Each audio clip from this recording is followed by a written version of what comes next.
as a team, we're going to crumble.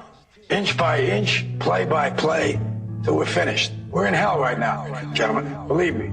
And we can stay here, get the shit kicked out of us, or we can fight our way back into the light. We can climb out of hell. 1 inch at a time. You know, when you get old in life, things get taken from you. I mean, that's part of life. But you only learn that when you start losing stuff. You find out life's this game of inches. So is football. Because in either game, life or football, the margin for error is so small. I mean, 1/2 a step too late or too early, and you don't quite make it. 1/2 second too slow, too fast, you don't quite catch it. The inches we need are everywhere around us. They're in every break of the game, every minute, every second. On this team, we fight for that inch. On this team, we tear ourselves and everyone else around us to pieces for that inch. We claw our fingernails for that inch. Because we know when we add up all those inches, that's going to make the fucking difference between winning and losing. Between living and dying. I'll tell you this, in any fight, it's the guy who's willing to die who's going to win that inch. And I know if I'm going to have any life anymore, it's because I'm still willing to fight and die for that inch. Because that's what living is. There's 6 inches in front of your face. Now I can't make you do it. You got to look at the guy next to you. Look into his eyes. Now I think you're going to see a guy who will go that inch with you. You're going to see a guy who will sacrifice himself for this team because he knows when it comes down to it, you're going to do the same for him. That's a team, gentlemen. And either we heal now as a team, or we will die as individuals. Ideas are bulletproof. Welcome to the show, guys. It's Friday, July 1st, 2011. This is Down the Rabbit Hole, and I'm your host, Popeye, from FederalJack.com. Today I got a really awesome guest, and I'll be getting to him in about a minute. But before I get to my guest, I want to touch on something really quick.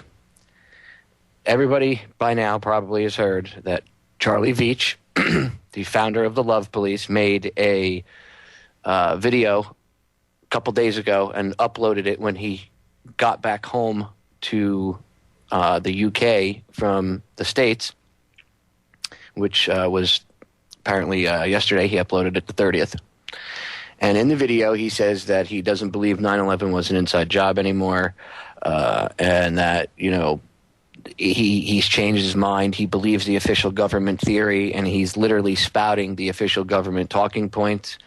And since then, he obviously, Charlie got a what you could say not so welcome message, you know, reply to that, including by myself, because that's screwed up just to all of a sudden change your mind. And now he is pretty much calling 9/11 Truth a cult, saying that everybody that believes it was an inside job is holding on to some religious dogma. Although in the video, when he first says it, he does say, well, you can't hold on to science, I mean dogma. And there's no religious dogma that the 9/11 Truth movement follows. If anything, the official government conspiracy theory says and follows religious dogma, because it relies on a religious myth that all Muslims hate Christians to believe it. And Charlie was either a sellout or he was a plant. Planted into the movement, because he only came onto the scene about 2 years ago. He's former British military. From what I've researched on him, he was in the special ops, so it wouldn't be out of the ordinary for them to have someone infiltrate the truth movement. Cass Sunstein wrote about it in 2008, about doing things just like this. And ironically, in 2010, a paper came out by a guy in Britain pretty much saying the same thing. They need to infiltrate it and destroy it.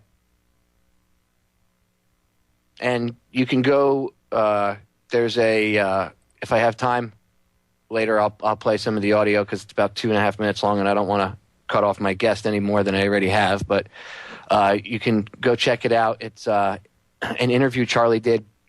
Well, I should say a phone call that he had with Max Egan, and Max Egan recorded it and put it on the internet.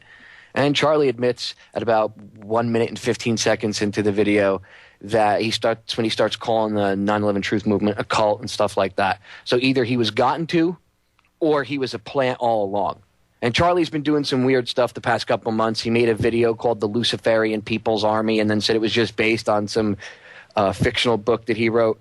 Long story short, it's shady. And the reason why it's important is because this is going to be used against us. See, a lot of people said, oh, but Popeye, it's not that important. Screw him. No, it is important because he's working with the BBC on a hit piece against 9/11 Truth. And I mentioned this on one of my previous shows about a month and a half ago when Jim Fetzer was on. Jim told everybody that, that's when he broke the news that he had been interviewed by the BBC because he was the first person. And ironically, Jim's the one that talks about quote-unquote video fakery, and that's one of the things that Charlie brings up when he's talking to Max Egan. He says, holographic planes and all this other stuff. He said there's absolutely no evidence for controlled demolition whatsoever. None. I mean, it's incredible. Just go listen to the interview. In fact, at the end of the show, the last segment, if Mark Passio is my guest, and if Mark is kind enough, I'll play the last couple minutes. I'll play it. But without further ado, because we're coming up on break in a few minutes, I want to introduce my guest really quick, and then I'll let him fill your head with knowledge that he came to my show with today on the other side of the break. Mark.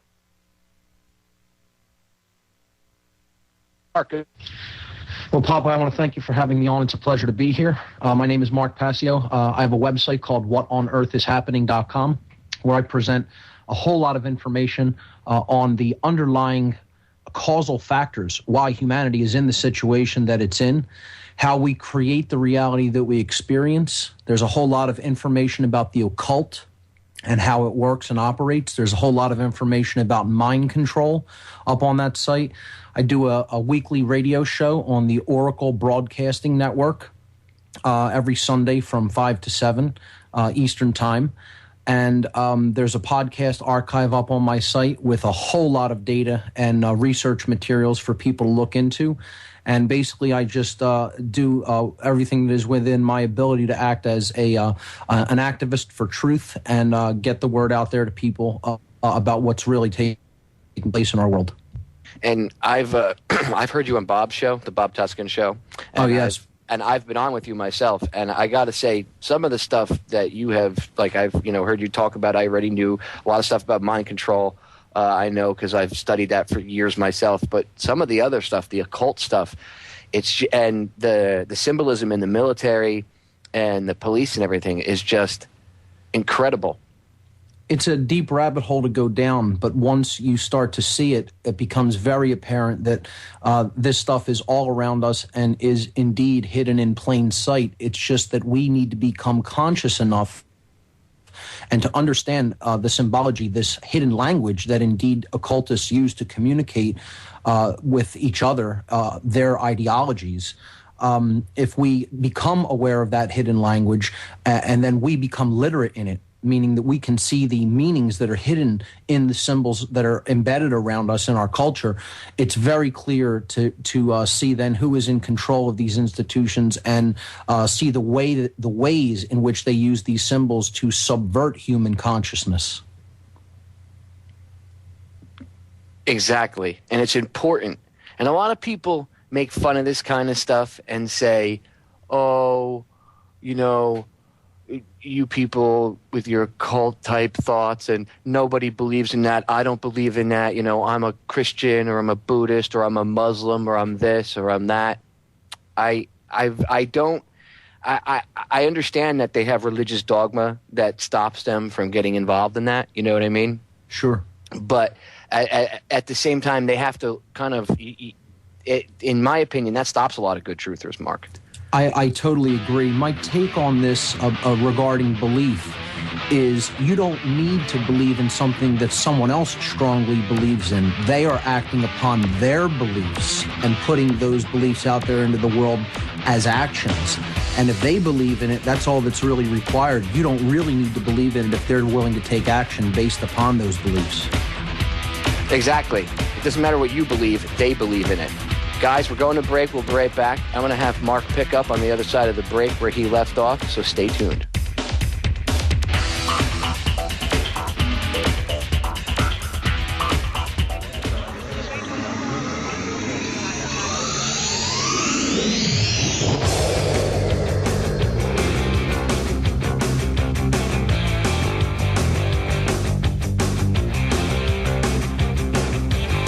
Welcome back to Down the Rabbit Hole with Popeye from FederalJack.com and his special guest, Mark Passio.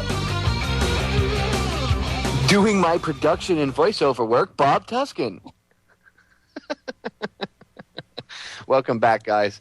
Mark, before the break, you were getting into the esoteric and occult meanings and hidden symbols and stuff like that, and we were talking on Bob Tuskin's show about 2 weeks ago now, and you were explaining to Bob's audience about the symbolism in police uniforms and military uniforms and stuff like that, and how it's actually very degrading and meant to be degrading. Could you expand on that a little bit? Sure. Well, as we were talking about before the break, occultists hold very particular ideologies in their mind. I know this firsthand because I used to be involved in some dark occult orders in my past. I hence completely, since that time, completely reversed my philosophical understandings of the nature of reality and did a complete 180-degree turnabout and have been attempting to expose those ideologies and the methodologies which they use to the people of the world, because I realize they're using these techniques to enslave people.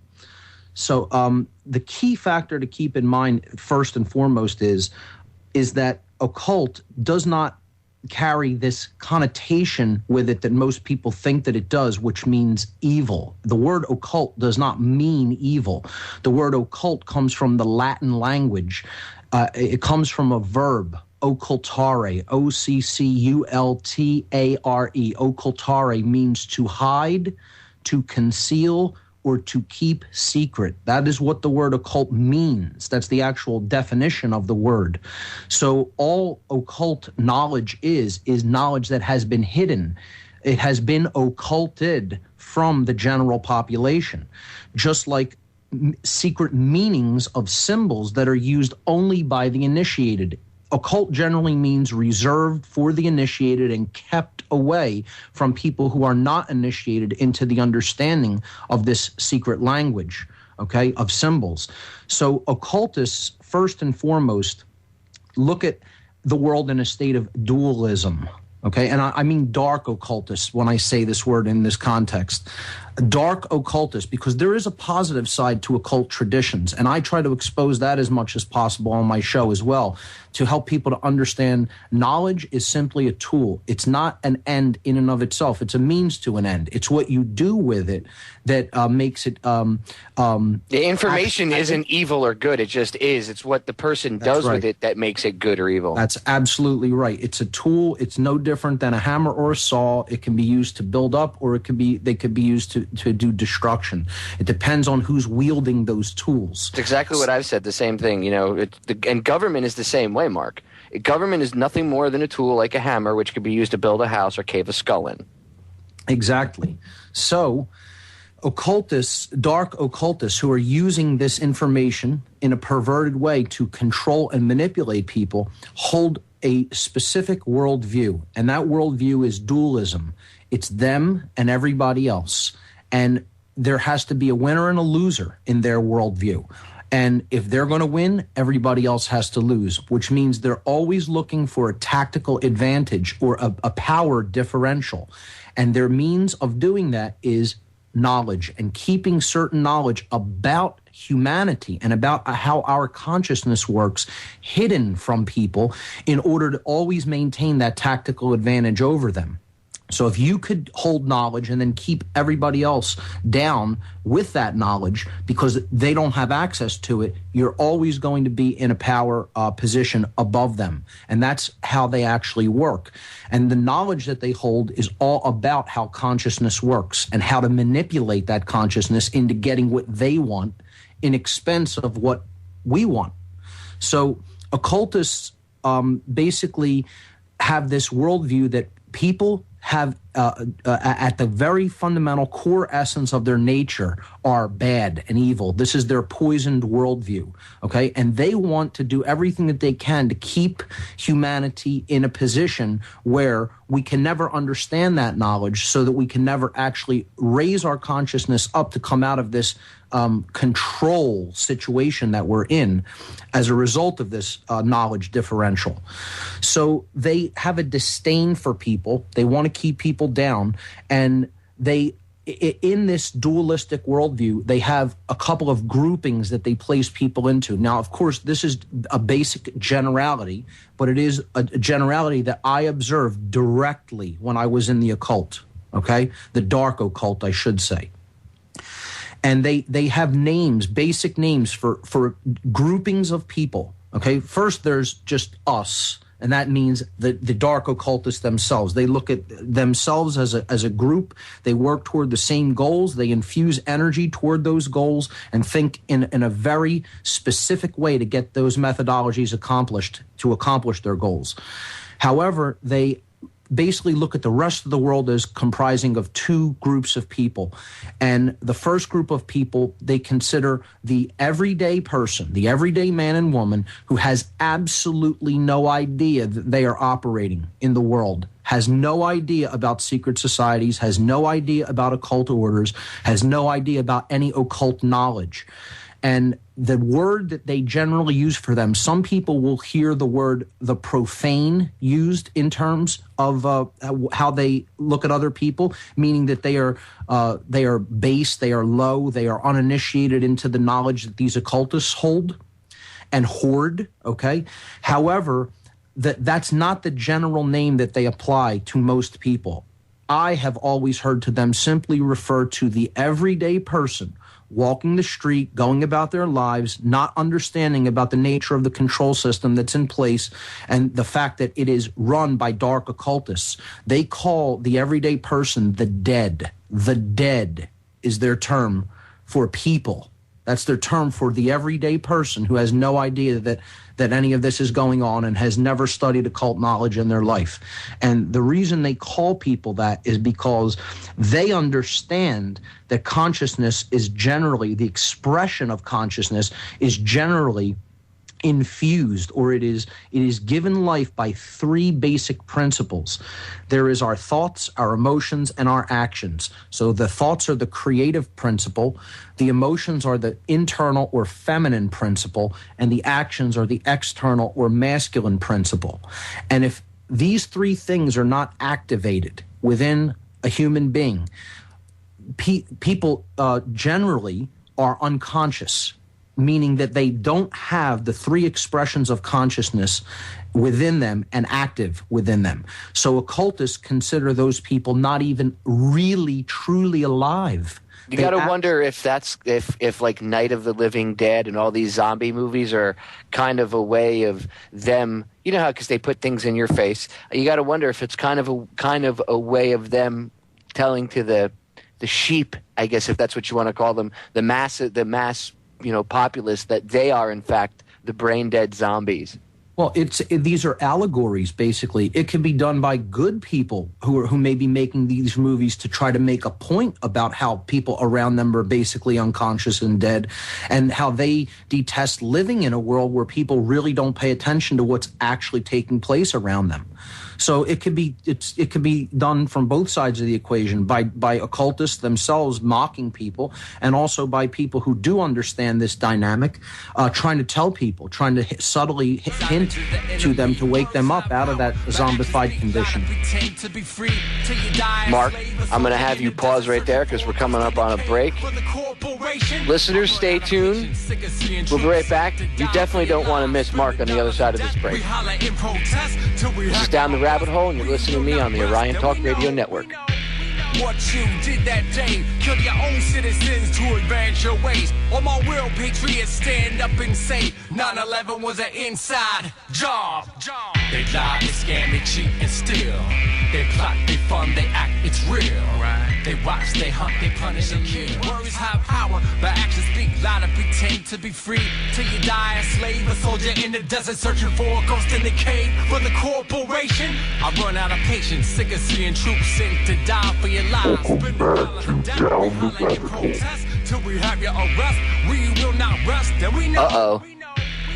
Is that the New World Order spying on me and Mark there? Welcome back, guys. It's Friday, July 1st, 2011, 3 days before July 4th, this country's quote-unquote birthday. Although I really don't think we have anything to be celebrating about, but that's just another show in itself. Mark, getting back into what you were talking about before we went to break, with this knowledge that they have over top of, we'll say the general population, I mean, they put it right in people's faces. Is that, from my research, I come to find that that's kind of like a screw you type thing. What's your opinion on that? Why they throw it in your face as much as they do? It's almost like a way that they get perverted pleasure. They get their kicks that way by putting it out there and giving, it's the idea, we'll give people a chance to see what's going on, but we know that they're so unconscious that they won't take that chance. They won't take that opportunity, so we can mock them even further by putting the knowledge in plain sight right out in the open, and yet people still won't take advantage of that opportunity. So it's really a way that they just get some form of demented, perverted pleasure from hiding something in plain sight and getting off on the fact that people still can't observe it when it's even right in front of their face. They to go back to their kind of grouping, their segmenting of people into groups. This one group that I was talking about, they consider the mass bulk of humanity, and they call people the dead. That's their general name for people. And then they have the subgroup of the people who they condition into this belief in human authority and the laws that are created by flawed human beings that they scribble down in books and call it the law. Okay, this subgrouping that they give a certain amount of the so-called right to use violence against other people too, okay, which really can't be granted by any man, woman, or group of people to any other, because it doesn't exist. The right to use violence against other people to coerce them to do something, as long as they're not doing anything to harm other people, does not exist in nature, and therefore it can't be granted to anyone. This is how natural law works. We can get into that later, but this subgrouping of people who they have convinced is that they have the right to control other people's actions and behaviors. Again, as I said, even if they're not actually harming anyone else, who we consider the controller class, the military, the police, the judges, all the people in the bureaucracy of government, etc. They have a name for that subclass of people, this so-called controller class. See, the occultists are the real hidden controllers behind the scenes, because they're the people who are actually putting this mind manipulation into place. And so, therefore, they're the ones who are really pulling the strings of all these puppets who are basically owned by these occultists. They don't own their own actions because they don't own their own mind. If your mind is manipulated, you don't own your own behavior. So, they don't refer to them as puppets. The two names that I have ever heard them refer to the police, military, and other control system agents as is our dogs. Yes, you heard me correctly. Our dogs. And I've also heard them referred to as our pets. That's it. They're the only names I've ever heard them referred to as. And they do not simply, that is how they refer to them as, in person behind closed doors. Not to their face, of course, because if somebody referred to you as their dog or their pet, I'm sure you wouldn't take too kindly to it. And these aren't physically these people don't have a lot of physical prowess that makes them any, stronger or, superior to other people in any physical sense. They just have a very advanced intellect and the understanding of how the human psyche works and how to manipulate the human psyche, how to manipulate consciousness. Okay? So they refer to them in their own circles, behind closed doors, as I said, as their dogs. And I mean, imagine how degrading that is. I mean, that's like, worse. That's why they gave us dog tags in boot camp, Mark. That's exactly the reason. That's a hidden symbol. And it's right there in people's face. And you'd be surprised how proud you are, how brainwashed you are and proud you are to have those quote unquote dog tags. Believe me, I'm a veteran, so I know. In fact, I still have my dog tags, and now I understand what they are. I look at them and I'm like, I can't believe I wore these things the way I did. And you realize that you're considered like you said, a pet. They consider the so-called controller class. I want to emphasize so-called because they're not the people in control. No, not at all. Okay, they have more disdain for them than the group of people that they call the dead. It's 10 orders of magnitude. Their disdain, hatred, and disgust for them is 10 orders of magnitude beyond what they consider the everyday person who has no idea of any of this going on, because they look at it as this group of people is so unconscious that they're willing to do it to their own kind.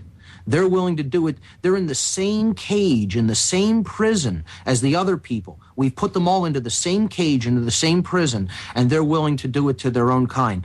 A great movie that really makes this allegory, it's kind of a cheesy B movie, Battlefield Earth. I love science fiction. I love allegorical science fiction like The Matrix, They Live. More modern films like The Matrix goes into it pretty deeply, this control system. But an older movie was Battlefield Earth, and this is based on a novel by L. Ron Hubbard, which, I don't look into Scientology as anything serious. I think there was something of value behind his original book, Dianetics, and then it got totally co-opted and turned into a perverted religion of a sort. But not to get too deeply into that, he wrote some good allegorical science fiction. Battlefield Earth was one of them. And this movie was made. People should definitely check it out because it shows the mentality of this class. All of the humans in this movie are kept by this alien race of beings who came to the Earth to mine its resources, take everything it had, leave it as an empty husk, and then move along to another planet to do the same thing. Wow, that sounds like the Sumerian creation story. It is with the Anunnaki almost, It is a very thinly veiled allegory for that creation epic, in my opinion. It's very interesting to watch. Again, the acting isn't so great. It's generally considered... Yeah, it was considered a horrible movie. I've never even seen it myself, but I'm actually going to have to go out and try to find it on Netflix. Give it a watch. It's a good allegory, and I do believe it is on Netflix for instant play. But... when you watch this, you see the mentality of the people in the cages that they put them in. And when the hero of the story gets to the first cages that the humans are kept in, he finds that they already have this system in place where the alpha males of the group, who are representative of this controller class amongst human beings, basically say, here's how it's going to work. We're going to eat first, and if there's anything left over for you, maybe you'll survive. And he basically says, no, it's not going to work that way. And he challenges this control agent within the cages to actually fight him to say, if I beat you, things are going to be done my way and everybody's going to eat so we can maintain our strength to fight the real controllers who are all keeping us in the same cage. And this duality has to be maintained by the dominator, the real dominator class, the people who are controlling. Try to convince myself these several years were not even real. Try to convince myself the media was making this up. That if I wait here, Morpheus will be waking me up. But instead I'm in my bed, game over. I ain't even drank nothing, but I got a hangover. Welcome back, guys. This is Down the Rabbit Hole. I'm your host, Popeye. We've been having some technical difficulties. That was the internet's fault. That actually was not the station's fault. That was the internet, so God knows. It's interesting to note that ever since Microsoft took over Skype, Skype has just crashes constantly. It's got nothing but problems now. You know, typical Microsoft. Take something good, touch it, and turn it to crap. Before we went to break and got cut off, and I'm not really sure exactly where it cut us off, Mark was talking, about how people need to wake up, and he was talking about Battlefield Earth and how people need to go watch it because it's a great allegory for, what's really going on. And I think he's 100% correct that if people, and I've said this before, we are not going to get any further than we are right now until people spiritually evolve. Ain't going to happen. Because everybody in the truth movement is still, not even in the truth movement, people that are waking up, they still have just, I don't know if it's, I want to say programming, because I don't think it's really beliefs. I just think that belief is based on stuff that's programmed into their head, from childhood on up. But they still have, I guess for lack of a better term, whether it's religious dogma or just, stuff that that's been pumped into their heads their whole life. We're not going to get much further until people start to spiritually awaken. Not just mentally, but spiritually awaken. Mark, what do you think about Absolutely. I mean, that's the key right there. I mean, I'll put out a quote. There's a philosopher who goes online by the handle Aquinas, who I like. He wrote a little treatise called On Liberty, and it tries to explain to people in that little treatise what natural law is, how it operates, and how the lack of understanding of natural law is what is creating our enslavement. We are creating our enslavement through our lack of understanding of natural law. He has a quote that he opens up this little pamphlet with. It's actually posted on my podcast section on one of the earlier shows I've done. It starts out by basically saying, as long as we abide in partial darkness, we will continue to be conquered. People think that they cannot get this message about consciousness and just understand the political aspects or just understand the financial aspects. It doesn't work that way. We have to fully awaken on all levels to understand the spiritual aspects of this, to understand how our minds are controlled at multifaceted levels, and to come out of that mind control on all scales.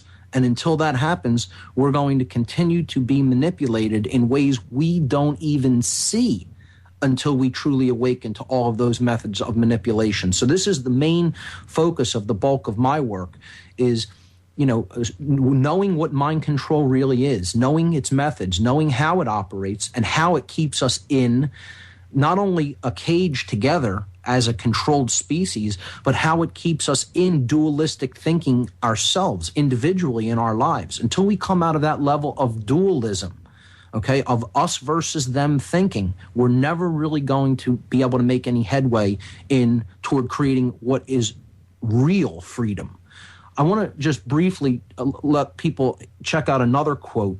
And it's an author who, regardless of what you make of him, because some people, consider him a charlatan, and, some people say, oh, his stories weren't actually real. Okay, even if it is allegorical fiction that was being written, there's a powerful message in some of his writings. And I'm referring to Carlos Castaneda. He had, in his book, The Teachings of Don Juan, who was a Yaqui shaman, okay, from Latin America, he talks about the mind of the occultist, the mind of the predator, he calls the dark occultist, okay? And that's a perfect word for what these occultists are. They prey upon their own kind. They are predators within the human species, an interspecies. So what's your... I'm sorry. No, go on, Mark. Go on. Okay. So he said, think for a moment and this is a quote from Castaneda, about the mind of the controller, the real controllers, okay, who he calls the predators. Think for a moment and tell me how you would explain the contradiction between the intelligence of man, the engineer, and the stupidity of his systems of belief, or the stupidity of his contradictory behavior. Sorcerers believe that the predators have given us our systems of beliefs, our ideas of good and evil, our social mores. They are the ones who set up our hopes and expectations and dreams of success or failure. They have given us covetousness, greed, and cowardice. It is the predators who make us complacent, routinary, and egomaniacal. In order to keep us obedient and meek and weak, the predators engage themselves in a stupendous maneuver. Stupendous, of course, from the point of view of a fighting strategist. A horrendous maneuver from the point of view of those who suffer from it. They gave us their mind. Do you hear me? The predators gave us their mind, which becomes our mind. The predator's mind is baroque, contradictory, morose, filled with the fear of being discovered any minute now. That is how they played their game. They got us thinking just like they do, except they hide that from the general population. The population can't see that their mentality, their mindset is in a state of total duality of us versus them thinking, and that atomizes people and keeps them weak and keeps them unable to transcend the conditions of suffering that are all around them that they don't want to see in place. But as long as they stay in that level of duality in the mind, they are powerless to solve any of those problems, and they're certainly powerless to create anything that resembles true freedom. So mind control has to be conquered. And the way we can do that is by understanding more about how consciousness works. And that is ultimately self-knowledge, by any other name that you want to call it. And I mean the true self. It's not self-knowledge about, being egotistical and getting into everything about yourself and your own life and your own little microcosm. When I say self-knowledge, I'm talking about the essence of who we really are. Self with a capital S. Okay? Some people have called this the spark of the divine that is indwelling in human beings. Okay? I simply refer to it as the higher self, the self with a capital S, not the ego-based lower self, the physical body, the personality, not that. The higher essence of who we are. And in order to get in touch with that, we have to transcend the dualistic mind. Stop thinking of ourselves as it's my situation here and it's somebody else's situation there. There is no such thing as that. There's only the human condition. There's only our situation together.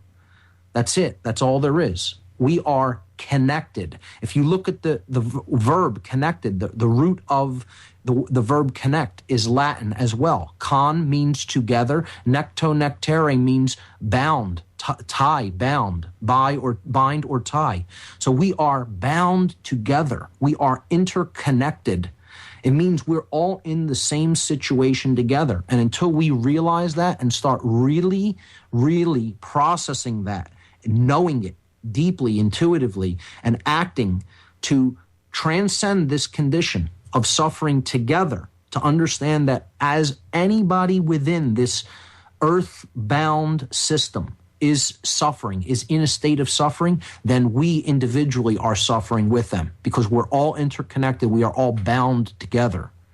And it's a very difficult place for most people to get because all of the forms of media are continuously reinforcing the exact opposite. And that's what mind control is. Yeah, well, that's what all programs are about. I mean, look at all these little sitcoms and stuff. It teaches people that they don't have power.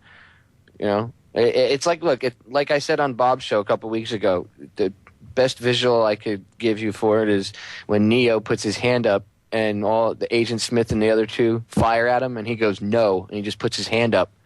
Yes. And it stops the bullets. and it's not literally going to stop bullets, but it's an allegory for you can stop their mind control, their control over you. Anytime you want. Anytime you want. You have the power over your own thoughts, your own emotions, and your own actions. And you know what? When it boils down to it, that's the only things any of us ever have any real power over. Our own thoughts, our own emotions, our own actions, and we need to own them. And that's all we should have power over. That's right. We shouldn't want to have power over somebody else. I don't want to control anybody else. You know, I mean, if you think about it, you have enough issues dealing with yourself and, you know, your own. That's right.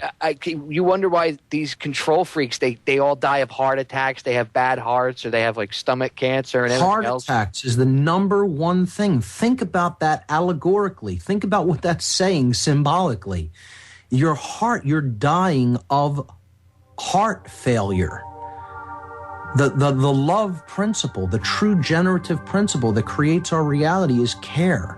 And that's what's failed in them, and therefore that actually affects the center of the body, the heart, our spiritual center. Very true, Very Mark. appropriate. We are out of time tonight. Thank you for coming on, man. I'm going to have you on again. Too bad I can't have you on Sundays because we run on at the same time. But guys, seriously, after my show on Sunday, go listen to Mark. Go back and pull his archive and listen to his show. And I suggest you download it and keep it so you can go back and check it out for future reference because it's that important. Popeye, it was a pleasure. Thank you so much for having me. Thank you for coming on, man. I really appreciate it. It's been a great show. I'm out.